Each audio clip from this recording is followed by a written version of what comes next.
Shai Franklin, a former executive director of the World Jewish Congress American section. He joins us now live from New York. Thanks so much for speaking to us. You know, it's been 75 years and still those images from Auschwitz are arguably some of the hardest to look at in photographic history, really. But how much do you think those images and all the commemoration, including what we're seeing today in Israel, have really taught us as humans to never repeat again what happened in World War II? There are different ways of understanding what is it that we don't want to repeat. So on one level, it's, well, Jews shouldn't be mass murdered. That's a very particularist lesson. On a broader lesson, genocide is wrong anywhere. And on a more universal lesson, it's about individual human dignity. In the 1990s, when photos came out from Srebrenica in the former Yugoslavia, the men were so emaciated, it really evoked those images that have been so ingrained in many of our minds and souls.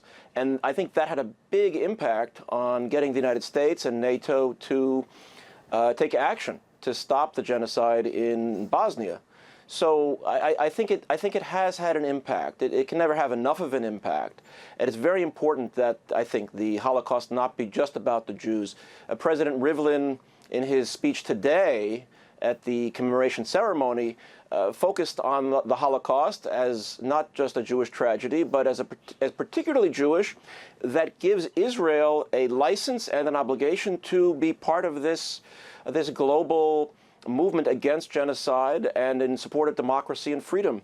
So I think each country, each group of people has to take its own lessons, but also just the segment just before this, talking about the Rohingya, I don't think that there would be this world outcry if not for the lessons that have been drawn from the Holocaust and that have been enshrined into international law and practice.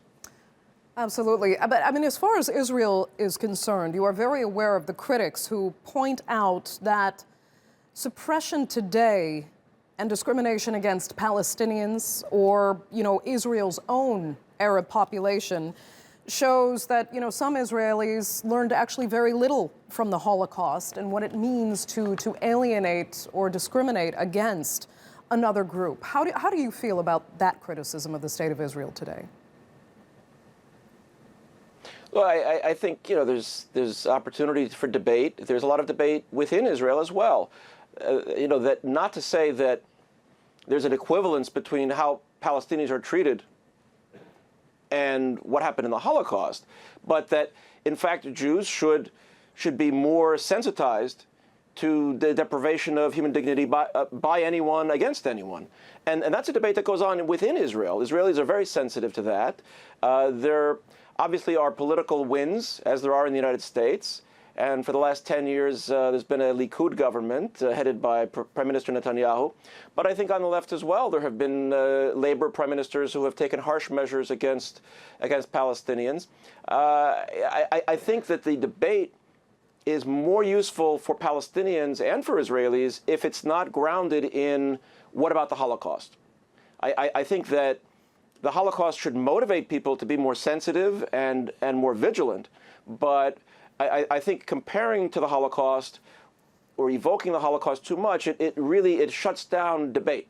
It would be like calling somebody an anti-Semite. It means that they are beyond the pale and there's no redemption. So I think in terms of the actual dialogues that have taken place that have been effective on the diplomatic level and on the interpersonal level are where the Holocaust is not invoked or evoked as an argument, but more as a context, as a motivation for doing better. Right. I want to bring up something you said actually in your first answer, because you said that Rivlin had mentioned that, many others also suffered in the Holocaust. And by estimates today, it's believed there were some actual 11 million at least victims exterminated by the Nazis over the course of World War II. Where do you think why has those other maybe perhaps 7 million or so victims, why have they not gotten that kind of attention? The Roma, the mentally ill, the homosexuals that were killed also because they were deemed to be, enemies of the perfect Aryan society that Hitler wanted? Well, I think, President Rivlin in his remarks today stressed that Israel is not created because of the Holocaust. But at the same time, there is no Roma state. There is no LGBTQ state. So I think that has something to do with it, the fact there's a Jewish state, and the fact that, as you just mentioned, 2/3 of the Jews of Europe were exterminated in this way. So the proportional impact, I think, was very great. In terms of the Roma are still oppressed and persecuted in various parts of Europe, including in Western Europe, maybe especially in Western Europe. But in the Organization for Security and Cooperation in Europe, the pan-European and North American mandate for human rights and democracy and security, there is a whole big track on Roma.